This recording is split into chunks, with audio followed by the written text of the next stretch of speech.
এটা হলো কি, এই যে সংস্কার প্রস্তাবনা, জুলাই সনদ, জুলাই চেতনা, হ্যাঁ, এবং জুলাই বিপ্লব, যেগুলো এগুলো তো ধারাবাহিক উল্টা করে বললাম আমি। তো এই বিষয়গুলো তো একটার সঙ্গে একটা সম্পর্কিত। এখন এগুলো নিয়ে এখন যে বিরোধ তৈরি হয়েছে বিএনপির সঙ্গে জামাত এনসিপি, যে বিরোধ তৈরি, সরকারি দল সেই বিরোধী দলের, এই বিরোধের ভিত্তিটা কি? বিরোধের ভিত্তিটা হলো সরকারি দল বলতেছে যে সংবিধান এটা নাই, সংবিধানে এটা নাই, সংবিধানে ওটা নাই। কথাগুলি কিন্তু অসত্য না, কথাগুলি সত্য। কিন্তু সমস্যাটা হলো কি, আপনি যদি সংবিধান ধরেন তাহলে সংবিধান আপনি কয় জায়গায় ধরবেন? সব জায়গায় ধরেন। আপনি কিছু ধরবেন, কিছু ধরবেন না। আবার যেগুলো আপনার সুবিধা আপনি সেগুলি ধরবেন, যেগুলো আপনার সুবিধা না সেগুলি ধরবেন না। এটা কিন্তু একটা মানে ঝামেলা কোথায়, যে আপনি কোন জায়গায় ধরবেন এটা তো আমি জানি না। এখন আপনি বলেন যে জুলাই যে চেতনা যেটাকে বলি আমরা, অথবা জুলাইয়ের যে সনদ বলি, এটা কি সংবিধান সম্মত? না তো, না তো, না। কিন্তু এখন জুলাই জুলাই আন্দোলনই তো সংবিধান সম্মত। আন্দোলনের আলাপ পরে যায়, আন্দোলন নিয়ে তো আলোচনা হচ্ছে না, কারণ আন্দোলন নিয়ে তো সংসদ বিরোধ আন্দোলন নিয়ে না, বিরোধী জুলাই সনদ নিয়ে। এখন জুলাই সনদ এটা সংবিধান সম্মত না। আচ্ছা, ভালো কথা, জুলাই সনদ বাস্তবায়ন আদেশ সংবিধান সম্মত না। জুলাই সনদ বাস্তবায়ন আদেশে একটা গণভোট অধ্যাদেশ করছে, গণভোট অধ্যাদেশ সংবিধান সম্মত না। রাষ্ট্রপতির এই ধরনের কোনো অধ্যাদেশ দেওয়ার এখতিয়ারই নাই, কিন্তু দিয়ে দিছে। আবার যদি আবার রাষ্ট্রপতিকে জিজ্ঞাসা করেন, সে বলবে আমি তো সাইনই করি নাই, এটা কেমন আমি জানি না, সে বলবে আমি শিওর থাকেন। হলো কি, সবকিছু মিলাইয়া হলো গিয়া যে আসলে আপনারা কি চান, আসলে আপনারা কি চান। এই দলকে বলবে, সে বলবে এটা পিপলস উইল, মানে আপনার মানে যদি জামাত এনসিপিকে বলেন এটা পিপলস উইল, বিএনপিকে বলবেন, বলবে আমরা যেটা করছি এটাই পিপলস উইল, তো পিপলসটা আমার সঙ্গে বেশি, আমাকে তো ভোট দিতে বেশি। এখন এটা হলো কি জানেন, এটা হলো সবচেয়ে বড় কথা, আমি যে জিনিসটা বলে শেষ করি সংক্ষেপে, যে এটা হলো কি কোনটা যে আসলে পিপলস উইল এটা এই মুহূর্তে বোঝা যাচ্ছে না। বোঝা যাচ্ছে না কেন? সবারই যার যার ক্ষেত্রে যুক্তি আছে, কিন্তু বিএনপি যদি বলে আমার সঙ্গে বেশিরভাগ লোক আছে, তখন জামাত বলবে তোমার সঙ্গে বেশিরভাগ লোক আছে, এই যে জোটটা তোমার, এই জোট তুমি ইলেকশনের আগে দেখালে না কেন? বলো কেন দেখলে না? তুমি কেন বললে হা ভোট দাও? এখন তো বলতেছে যে গণভোট ঠিক না, আমিও বলি, কিন্তু আমি কিন্তু বলছি যে এই গণভোট ঠিক না, তো আমার তো ভোট লাগে না, আমি বলতে পারি। তো আপনারা যদি এত ভোটের আপনি জোট দেখাচ্ছেন, আপনি তখন বললেন না কেন? তখন তো বলছেন হা ভোট দেন। যে জিনিসটা ইটসেলফ ইলিগাল, তার পক্ষে আপনি হা ভোট চান কিভাবে? এই প্রশ্ন জবাব নেই কিন্তু বিএনপির কাছে কোনো। বিএনপি এই প্রশ্ন শুনেও না শোনার ভান করে বলে যে না এটা তো নাই সংবিধানে, এটা সংবিধান সংস্কার পরিষদ সংবিধানে নাই, নাই তো, আসলেও নাই। এখন আপনি যেটা বলেন সংবিধান তো এটাও আছে, যে স্বাধীনতার ঘোষক শেখ মুজিবুর রহমান, স্পষ্ট করে লেখা আছে, মানেন আপনি মানেন না তো, তাহলে কি হলো ভাই? অনেক ক্লিয়ার। মিস্টার রাসেল, আপনার কাছে আমি যাব। সংবিধান জুলাই সনদ একটা বিষয় আছে, কিন্তু আমরা দেখলাম যেটা বিএনপি যেই বিষয়গুলো মানে অধ্যাদেশ অলমোস্ট যেগুলো বাতিল করেছে, সংস্কারের কথা আমরা যদি বলতে পারি বাতিল, তার মধ্যে দেখলাম গণভোট, জাতীয় মানবাধিকার কমিশন অধ্যাদেশ, গুম প্রতিরোধ ও প্রতিকার, পুলিশ কমিশন, সুপ্রিম কোর্ট সচিবালয়, হ্যাঁ, দুর্নীতি দমন কমিশন, এমন কিছু বিষয় আছে যে 10টি আইটেম বা 12টি আইটেম আছে, ব্যাংক রেজুলেশন ইত্যাদি ইত্যাদি। এই ধরনের অধ্যাদেশগুলো বাতিল করার পক্ষে কেন বিএনপি অবস্থান নিল? জি, অসংখ্য ধন্যবাদ কাঞ্চন ভাই চমৎকার প্রয়াস আমাকে যুক্ত করার জন্য। সাথে আমার সহ প্যানেলিস্ট মাসুদ কামাল ভাইকে শুভেচ্ছা জানাচ্ছে এবং যারা দর্শক আছে তাদেরকে শুভেচ্ছা জানাচ্ছে। প্রথম কথা হচ্ছে, আমাদের দেশীয় রাজনীতির প্রেক্ষাপটে যদি আপনি একটু তাকান, আমাদের বাংলাদেশের মানুষ ক্ষমতা আসলে যেন চেহারা পরিবর্তন হয়ে যায়। বিরোধী দল থাকতে একরকম চেহারা, ক্ষমতা আসলে ভিন্ন রকম চেহারা। আমরা এর আগে আওয়ামী লীগকে দেখেছি তত্ত্বাবধায়ক সরকার প্রথা নিয়ে 91 পরবর্তীতে আন্দোলন করেছে, পরবর্তী নিজেরাই এসে ক্ষমতা আসার পরে তত্ত্বাবধায়ক সরকারকে বাতিল করেছে। আমরা যখন বিএনপিকে দেখেছি, তারা যখন বিরোধী দলে ছিল তখন বলেছে সংবিধান ছুঁড়ে ফেলে দেওয়া হবে, আর এখন সংবিধান করে মানে মুখের ফেনা বের করে ফেলতেছে। সংবিধানকে একটা ধর্মীয় গ্রন্থের পর্যায়ে নিয়ে গেছে, যে সংবিধান ভায়োলেশন করা যাবে না। তার মানে আমরা ক্ষমতা আসার আগে একরকম, ক্ষমতা আসলে আমাদের ভিন্ন চেহারা বের হয়। বিএনপির ইতিহাসটা কিন্তু তেমনই। আপনি দেখেন 91-তে যখন গণঅভ্যুত্থানের পরে বিএনপি দুইবার ক্ষমতা আসে, একটা আসছে 91-তে আর একটা আসছে 2026-এ।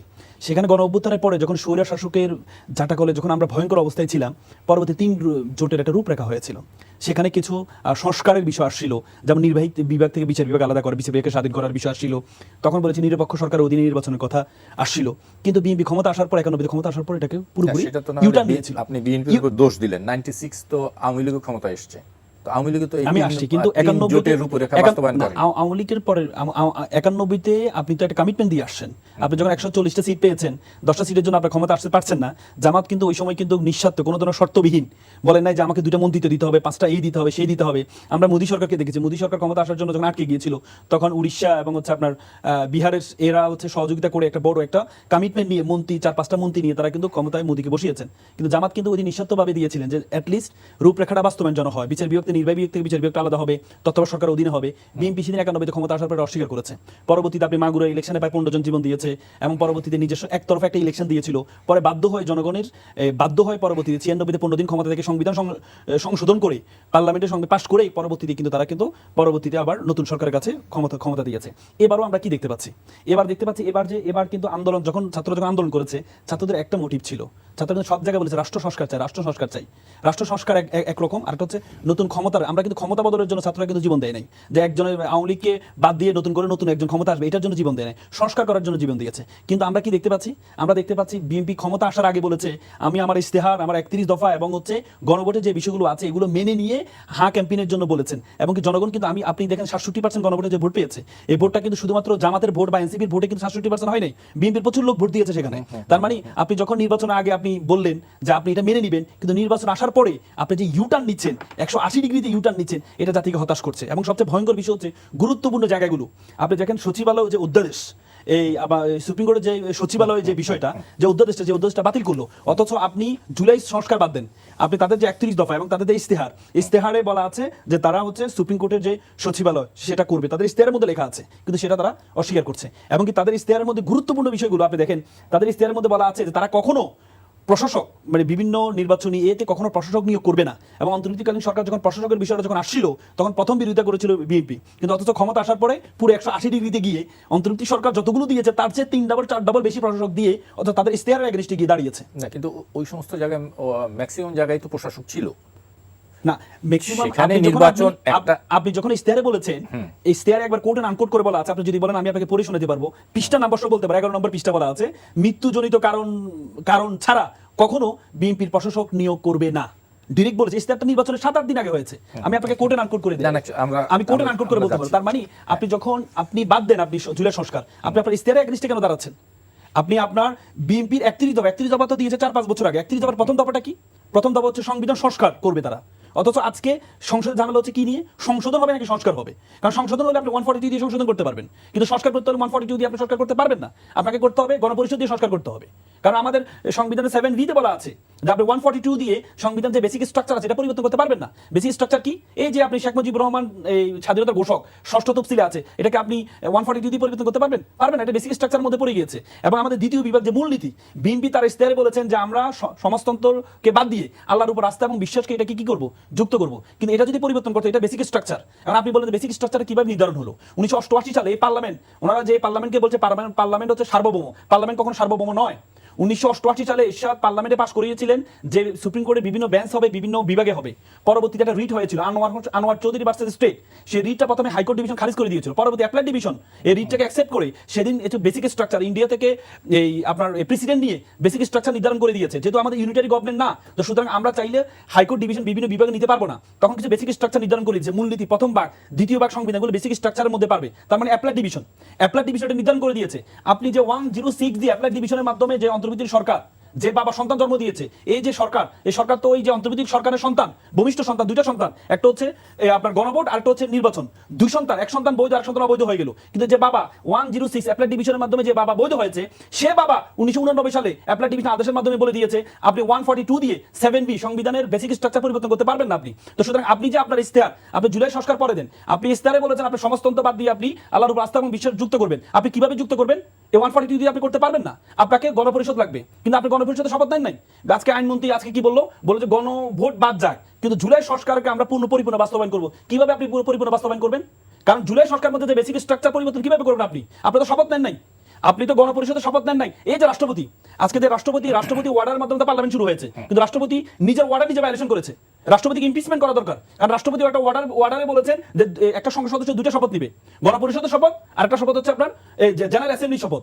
কিন্তু এই যে রাষ্ট্রপতি যে শুধুমাত্র পার্লামেন্টকে আমন্ত্রণ জানালো, রাষ্ট্রপতি আমন্ত্রণে পার্লামেন্ট শুরু হয়েছে, কিন্তু রাষ্ট্রপতি গণপরিষদের পার্লামেন্টে আমন্ত্রণ জানান নাই কেন? তার মানে রাষ্ট্রপতি নিজের ওয়ার্ডারকে নিজে ভায়োলেশন করেছে। যে রাষ্ট্রপতি নিজের ওয়ার্ডারকে নিজে ভায়োলেশন করে, তাহলে তাকে ইমপিচমেন্ট করতে হবে, সে শাস্তির আওতায় আসতে হবে, কারণ সে নিজের ওয়ার্ডারকে নিজে ভায়োলেশন করেছে। যে নভেম্বর যে ওয়ার্ডারটা হয়েছে, আপনি বলছেন এই ওয়ার্ডারটা জোর করে হয়েছে, নভেম্বরে এই ওয়ার্ডারটা যদি অবৈধ হয়, তাহলে বিএনপি নভেম্বর থেকে 3 মাস নির্বাচনে 3 মাস পর্যন্ত তখন কোনো কিছু বলে নাই কেন? এই যে ওয়ার্ডারটা যে ভুল, আদেশ দিতে পারে না, ওনারা বলছেন রাষ্ট্রপতি আদেশ দিতে পারে না, তাহলে নভেম্বর থেকে 3 মাস আপনারা কেন বলেন নাই? আপনারা কেন তখন হাইকোর্টে যান নাই, রিড করেন নাই? এখন কেন আপনি রিড করতে গিয়েছেন? আপনি তো একটা অঙ্গীকার নামা একটা এগ্রিমেন্টের সাইন করেছেন, আপনি একটা অঙ্গীকার নামা এগ্রিমেন্টে সাইন করেছেন না? যে অঙ্গীকার আমি আপনার কোর্টে আনকোট করে শেষ করে দিচ্ছি। দেখেন যে অঙ্গীকার নামা ওনারা এগ্রিমেন্টে সাইন করেছে, অঙ্গীকার নামায় কি ছিল দেখেন। অঙ্গীকার নামায় জুলাই 2005 অঙ্গীকার নামা বলা হচ্ছে গণতান্ত্রিক মূল্যবোধ এবং জাতীয় ঐক্যবোধের ভিত্তিতে 2024 সালে জুলাই অভ্যুত্থানে প্রকাশিত জনগণের ইচ্ছাকে প্রাধান্য দিয়ে আমরা নিম্ন স্বাক্ষরকারীগণ এই অঙ্গীকার ঘোষণা করছি। তার মানে কি? বিএনপি প্রথম স্বাক্ষরকারী কি ঘোষণা করছে? সেখানে ঘোষণা করেছে যে আমরা নতুন রাজনীতি সমঝোতা দলিল হিসেবে জুলাই সনদ 2025 পরিপূর্ণ বাস্তবায়ন নিশ্চিত করব। এবং 3 নম্বর কলামে বলেছে এই যে জুলাই সনদ 2025 এর সম্পর্কে কোনো আদালতে কোনো প্রশ্ন উত্থাপন করিব না। তার মানে কি? আপনি যখন এগ্রিমেন্ট করলেন, এগ্রিমেন্ট তো আপনি স্বাক্ষর করেছেন, আপনি অবৈধ হলেও তো আপনি স্বাক্ষর করেছেন। আপনি যখন এগ্রিমেন্টে স্বাক্ষর করলেন, জুলাই সনদ বাস্তবায়ন করবে না এই কথা কিন্তু আপনি বাস্তবায়ন করবেন কিভাবে? আপনি তো ওয়ার্ডার বাস্তবায়ন করছেন না, আপনি তো ওয়ার্ডার বাস্তবায়ন করছেন না, কারণ ওয়ার্ডারে বলা আছে যে প্রথম দিন 2টা শপথ নিতে হবে। আপনি 2টা শপথ নেন না কেন? আপনি বললেন সংবিধানে নেই। ভাই সংবিধানে কি আছে? মাসুদ কামাল তো বলো সংবিধানে কি আছে? সংবিধানে আজকে যে আমাদের যে স্বরাষ্ট্রমন্ত্রীর কথা চিন্তা করেন, স্বরাষ্ট্রমন্ত্রী ওদিন এই পার্লামেন্টে দাঁড়িয়ে বললেও যে হচ্ছে স্বাধীনতার ঘোষক হচ্ছে জিয়াউর রহমান, সংবিধানের সম্পূর্ণ ভায়োলেশন করেছে উনি। একটা মন্ত্রী, আপনি জানেন এমপিদের একটা শপথ আছে, মন্ত্রীদের আলাদা একটা শপথ আছে, সেই শপথের মধ্যে বলা হয় যে আমরা সংবিধানকে সংরক্ষণ করব।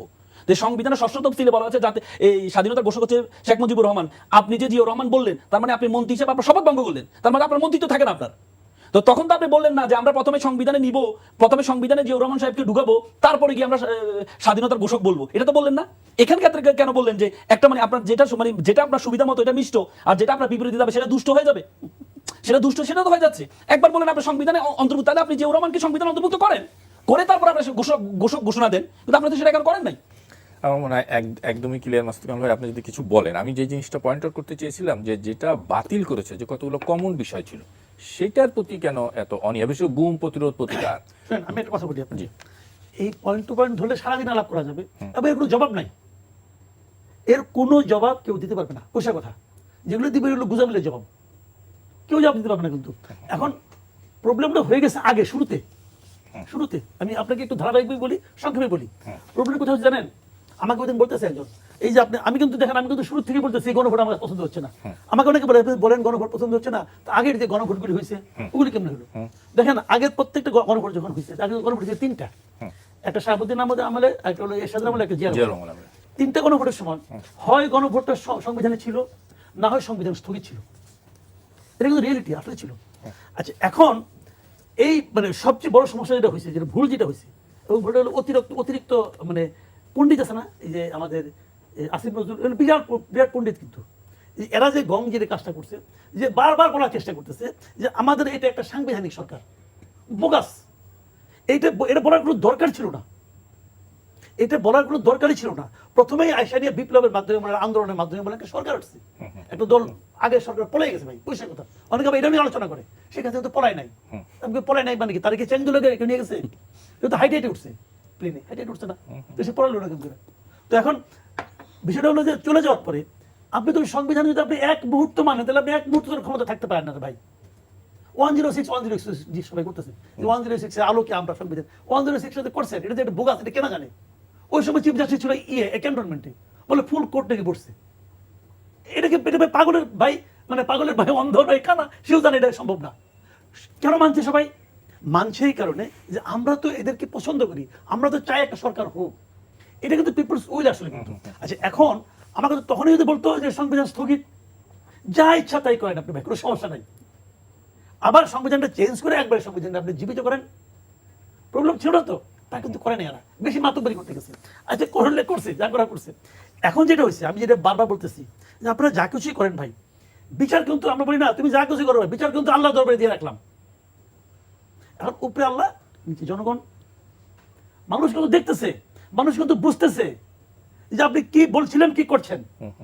মানে এটা হলো সমস্যাটা। যখন কেউ, আমি বারবার, আমাকে অনেকে বলছে কিন্তু যে ইলেকশনের সময় আপনারা অনেকে বলছেন যে প্রিডিক্ট করেন কে কত আসন পাইতে পারে। আমি বলছি প্রিডিকশন করা যাবে না, আমি তো জ্যোতিষটা। তবে আমি কি চাই সেটা বলতে পারি। আমি বারবার বলছি যে আমি চাই বিএনপি ক্ষমতা আসবে, এটা বুঝতে পারছিলাম। বিএনপি 170 to 180 এরকম যেন পায়, এর চেয়ে বেশি যেন না পায়। আমি বারবার বলছি এর চেয়ে বেশি যেন না পায়। 200 ক্রস করা মানেই বিপদে পড়া। কে বিপদে বলা? এই বিপদে যে বিপদে আমরা চেষ্টা করছি। আজকে যে আচরণটা বিএনপি করতেছে, যে বিএনপি 170 পাইতো, এই আচরণ করতে পারতো পারতো না রে ভাই। আপনার সঙ্গে আলাপ করতেছি, বুঝে না ভাই, আপনার সঙ্গে আলাপ করতেছি, আপনার আমার পছন্দ না, আপনার কি করতে উঠে যাবো, আর কিছু করতে পারবো না, আপনাকে মারতে পারবো না। কিন্তু যদি আমাকে এই গ্যারান্টি দেওয়া হয় যে তোমার পকেটে একটা পিস্তল দিয়ে দিলাম গুলি ভর্তি, এবং তুমি যা ইচ্ছা তা করবা, যারে তারে মারবা, কেউ তোমার বিচার করবে না, তাহলে কিন্তু আপনি বেয়াদবি গেলে খবর আসলো। আমরা একদমই ক্লিয়ার। বুঝছেন? এখন তাদের আপনি পিস্তলও দিয়ে দিচ্ছেন, মারার যে আছে না, যে আপনার জেমস বন্ডকে বলতো না লাইসেন্স টু কিল, তাকে হত্যা করার ইয়ে দিচ্ছেন, লাইসেন্স দিয়ে দিচ্ছেন। এখন তোরা যা ইচ্ছে তাই করবো। রাসেল ভাই, আমি আপনার সংস্কার নিয়ে আর অন্য কোনো কথা না থাকলে আমি একটু 2-3টি বিষয় আছে সেগুলো নিয়ে আলোচনা করতে চাই। প্রথমে শুরু করতে চাই, আজকে নতুন নিয়মে অফিস, ব্যাংক, বিমা সহ অফিস সময় শিশু কার্যকর হয়েছে ডিউ টু জ্বালানি সংকট। পাশাপাশি আগামী বৃহস্পতিবার ক্লাস, শিক্ষা প্রতিষ্ঠান অনলাইন বা শারীরিকভাবে উপস্থিতি হয়ে কয়দিন, সে বিষয়ে সিদ্ধান্ত আসবে। সবকিছু নিয়ে আমরা যে একটা ক্রাইসিস যাচ্ছে জ্বালানি নিয়ে, শুনতে চাই একটু আপনার কাছ থেকে। জি, ঠিক আছে। আমি এর আগে আপনি যে বললেন এই জুলাই সনদ এবং এটা নিয়ে আমি মাসুদ ভাইয়ের সাথে কয়েকটা জিনিস যুক্ত করে আমি ওইটাতে যাচ্ছি। প্রথম কথা হচ্ছে, আপনি জামাত, এনসিপি এখন আন্দোলন করছে, হ্যাঁ, সংসদে তারা চেষ্টা করেছে, যেহেতু 2/3 মেজরিটি, আসলে 67-68 আসন দিয়ে আসলে কিছুই হবে না, হ্যাঁ, সংসদে কথা বলে লাভ নেই, রাজপথে নেমেছে। আমি হাম্বল রিকোয়েস্ট করব জামাত এবং এনসিপিকে, আন্দোলনটা যেভাবে করছে এভাবে করা উচিত, কিন্তু অ্যাগ্রেসিভ না হতে বলবো আমি, উইথ ডিউ রেসপেক্ট। কেন বলছি? কারণ যদি আপনি আবার অ্যাগ্রেসিভ হন, আমরা জানি জামাতের আন্দোলনের ক্ষমতা, আমরা জানি ইতিপূর্বে একা যেভাবে আওয়ামী লীগ রিজিমের এগেনিস্টে তারা আন্দোলন করেছে, হ্যাঁ, আমরা 2010-11 ভারত পরবর্তীতে আমরা যা দেখেছি, এবং বিএনপি আন্দোলন, এবং কি বারবার জামাতকে বিএনপি থেকে আলাদা করার চেষ্টা করা হয়েছে, এবং অনেক সময় এভাবে কমিটমেন্টও বিএনপিকে বলেছে যে আপনারা জামাত ছাড়া সমাবেশে অনুমতি চান, তাহলে আপনাদের অনুমতি দেওয়া হবে, কিন্তু জামাত সহ অনুমতি চাইলে অনুমতি দেওয়া হবে না। তার মানে জামাতকে, এবং কি জামাতকে ইন্টারনালভাবে অনেক অফার দেওয়া হয়েছে, আপনারা বিএনপিকে ছেড়ে দেন, তাহলে আপনাদের এই যে আপনাদের নেতাদেরকে যে ফাঁসি দেওয়া হচ্ছে সেটা থেকে আমরা বিরত আসবো, কিন্তু সেটি হয়নি। এখন তার মানে আমরা জামাতের আন্দোলনের অবস্থা আওয়ামী লীগও জানতো, এবং জুলাই আন্দোলনে আপনি দেখেন সর্বশেষ যখন কোনো উপায় আওয়ামী লীগ পাচ্ছে না, তখন কিন্তু জামাতকে নিষিদ্ধ করেছে, কারণ তারা জানে তাদের যে এই যে বিভিন্ন এইগুলো যারা ছিল আর কি, ডিটেকটিভ ব্রাঞ্চ ছিল, যারা ছিল, তারা কিন্তু তার তথ্য দিয়েছে মূল আন্দোলনটা জামাত করছে, এই জন্য জামাতকে নিষিদ্ধ করে সর্বশেষ কফিনে প্যারাকটা মেরার চেষ্টা করেছে। তার মানে জামাত যদি এখন আন্দোলন করে,